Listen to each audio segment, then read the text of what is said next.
ねえねえ、すみれ。今日はどんな話題について話していくと？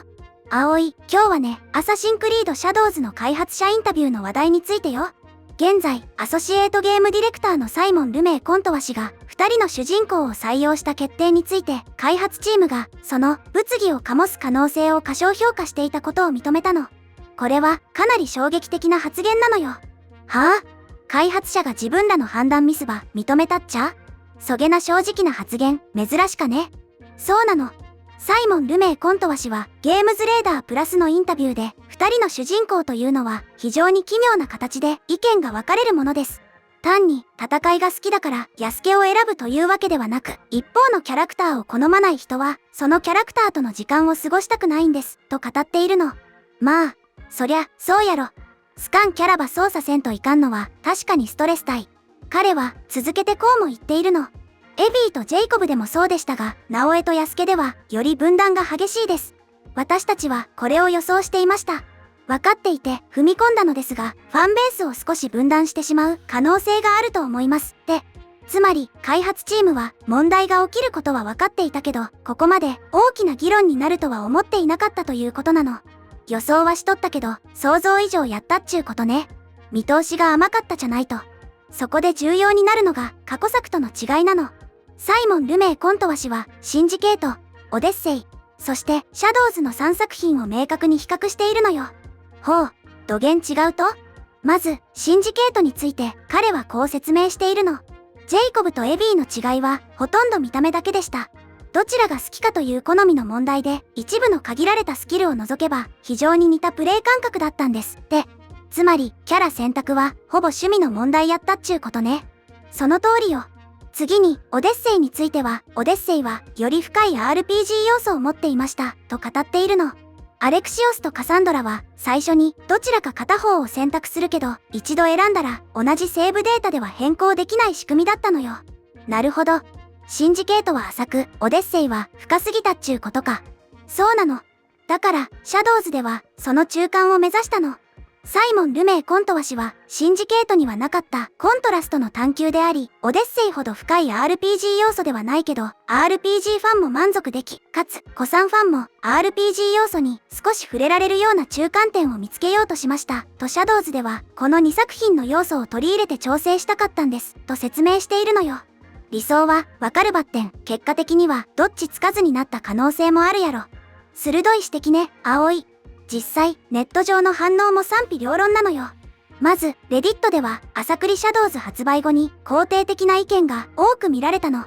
あるユーザーは、今のところ、ヤスケをキャラクターとして気に入っています。彼とナオエのプレイの違いが大好きです、とコメントしているのよ。ほう、好意的な意見もあるっちゃね。別のユーザーは、実際、彼をとても気に入っています。最初の2つのミッションをやった後、あのミッションがどれほど素晴らしかったか、衝撃を受けました。彼のキャラクターがとても深く描かれていました、と投稿しているの。さらに、ヤスケはバイクと並ぶシリーズの主人公として評価されるべきです、という声もあったのよ。バイクっちゃ、オリジンズの主人公やろ。かなりの高評価帯ね。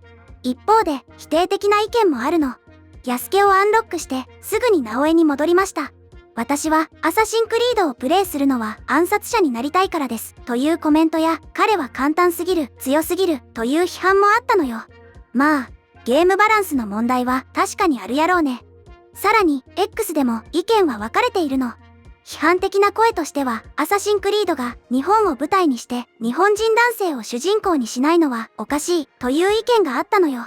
一方で、アサシンクリードが歴史を誇張したり創作したりすることを誰も気にしなかったのに、ヤスケという黒人侍を登場させた途端に騒ぎ出すのはおかしいという擁護の声もあったの。結局、ヤスケが歴史上の人物やったことが議論の火種になっとるっちゃね。そうなの。実は、日本での署名運動で10万人以上の署名が集まり、ゲームが日本の文化と歴史を侮辱していると主張されたのよ。これは、開発チームにとっても予想外の反発だったようなの。10万人は多かね。でも、日本のゲーマーの反応はどげんやったと？興味深いことに、日本の X ユーザーの反応は比較的軽いものが多かったの。欧米人は、日本人は黒人侍が主人公で怒っているはずと言うけど、日本人は、おお、ヤスケだ。すごいという反応が多いという投稿がバズったのよ。なるほど。日本と海外で温度差があったっちゅうことか。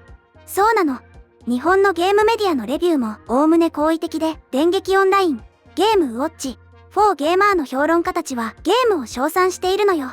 で、ここでみんなにお願いがあるの。もしこの動画が面白いなって思ったら、ぜひチャンネル登録とグッドボタン、高評価を押してね。で、将来のアサシンクリードへの影響はどげんなると？サイモン・ルメイ・コントワ氏は、両キャラクターのデザイン要素が今後のゲームに影響を与える可能性があると認めているの。ヤスケとナオエは動き方において非常に異なる体格を持っています。将来のアサシンが男性で少し大柄であれば、その体格がゲーム世界での動きに影響するべきだと思います、と語っているのよ。つまり、キャラの体格によって動きが変わるシステムが定着するかもしれんっちゅうことか。そうなの。ただし、ナオエ特有の忍者の動き、宙返りなどは今後に引き継がれないと思います、とも言っているのよ。でも、パルクールについては、将来のゲームでパルクールにもっと注目してほしい、と内部で推進しているそうなの。パルクール重視は歓迎やね。最近のシリーズは、そこが弱かった場合。そして、最も重要な発言がこれなの。私たちにとっての学びは、今後も、二人の主人公のゲームを作ることはできるということ。ただし、物語と設定において、正当な理由がある場合に限りますって。つまり、今後は、設定とストーリーに合わせた判断ば下すっちゅうことやね。闇雲に、二人の主人公は採用せんと。その通りよ。UBI ソフト、ケベックは、シャドウズから重要な教訓を学んだの。二人の主人公システムは機能するけど、物語的に正当化される必要があるという認識なのよ。これは、今後のシリーズ開発において、大きな指針になるはずなの。まあ、当然っちゃ当然やけど、それば明言したのは大きかね。ゲーミングフォーラムでも様々な意見が出ているのよ。リセットエラでは比較的擁護的な意見が多く、ヤスケは日本の開発会社チーム忍者が作ったニオーにも登場していて、その時は誰も何も言わなかったという指摘があったの。確かにニオーでは問題にならんかったもんね。一方、ネオガフではより批判的な意見が多く、歴史的に正しかどうかに関係なく、なぜ何千人もの日本人侍の中から彼を選んだのか、その理由は分かっているというコメントが見られたのよ。結局、ゲームの出来とは別のところで議論が盛り上がっとるっちゅうことやね。興味深いのは発売後の評価なの。Steam では非常に好評を獲得し、発売初日で100万本以上を売り上げたのよ。オープンクリティックのスコアは81点で、オリジンズやオデッセイを上回る出足だったの。ほう、批判が多かった割には売れとるっちゃね。そうなの。多くのプレイヤーが自分の目で確かめるという姿勢でゲームを購入し、実際にプレイしてみたら楽しかったという声が多いのよ。レディットでは発売前の騒動に疲れた。自分で判断するという投稿がバズったの。結局、実際にプレイした人の評価が一番信頼できるっちゃね。二人の主人公システム自体についても、ゲームの 90% はどちらか一方だけでクリアできるという情報が広まり、強制的に両方を使わされるわけではないことが分かったのよ。それは重要な情報体ね。苦手なキャラを無理に使わんでよかっちゅうことか。そうなの。ただ、ゲームズレーダープラスは選択肢としては、ナオエが有利に設定されていると指摘していて、ステルス重視のプレイヤーには、ナオエの方が遊びやすい設計になっているようなの。まあ、アサシンクリードはステルスゲームやけんね。そりゃ、そうやろ。そして、YouTube での反応も興味深いのよ。アサシンクリードシャドウズのトレーラー予告編はシリーズ史上最も低評価が多かったとされているけど、発売後は評価が改善しているの。ある有名ストリーマーは日本の歴史上存在した人物について人種がどうこう言いに来ただけのやつは無視する。お前がこのゲームについてどう思っているかなんて俺は気にしない。お前の意見は俺にとって無価値だ。お前がアサシンクリードに黒人が出てきて腹を立てていることより今日の朝のこの健康状態の方が俺の思考プロセスに大きな影響を与えた。だから黙ってろ。いいか？と発言して話題になったのよ。はっきり言う人もおるっちゃね。サイモン・ルメイ・コントワ氏の発言で最も印象的だったのは、アサシンクリード・ミラージュのバシムを例として考えると、ヤスケにはバシムより少ない要素を、ナオエにはバシムより多い要素を与えました。そして、戦闘に関しては、その逆です、という説明なの。つまり、意図的に、両キャラを対照的に設計したっちゅうことね。そうなの。これは、コントラストの追求だと彼は表現しているのよ。シンジケートのエビーとジェイコブでは実現できなかった本当の意味での対照的な2人の主人公を作りたかったということなの。理想はわかるばって、結果としてファンは分断したのも事実だいね。その通りなの。でもサイモン・ルメイ・コントワ氏は後悔していないようなのよ。開発チームは有害な議論を乗り越えたと評価されていて、ゲーム自体は商業的にも批評的にも成功を収めているの。売り上げが答えっちゅうことか。厳しい世界やね。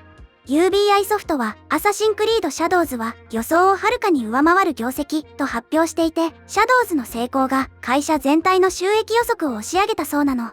発売から約9ヶ月経った今でもプレイヤーからの支持は続いているのよ。結局騒いどった人らとプレイしとる人らは別やったっちゅうことかもしれんね。そして最後に今後のシリーズについてなんだけど、次回作はブラックフラッグのリメイクが噂されていて、2人の主人公システムは採用されない可能性が高いのよ。でもシャドウズで導入されたアニムスハブという新要素は今後も続くとサイモン・ルメイ・コントワ氏は示唆しているの。シリーズとしての連続性は保たれるっちゅうことやね。そうなの。彼はシャドウズで設定されたことは他のプロジェクトでも続き進化し前進するはずですと語っているのよ。まあ今回の経験ば生かして次はもっといいものば作ってほしかね。ということで今日はアサシンクリードシャドウズの開発者サイモン・ルメイ・コントワ氏のインタビューから2人の主人公システムの真実という話題について見てきたけど、みんなはどのように思ったかな？今回の動画の感想は下のコメント欄で教えてね。もしこの動画が役に立ったと思ったら高評価とベルマーク、チャンネル登録まだの方はチャンネル登録もよろしくお願いします。ではまた次回の動画でお会いしましょう。すみれの最新動画は左、おすすめ動画は右です。どちらも見てくれると嬉しいな。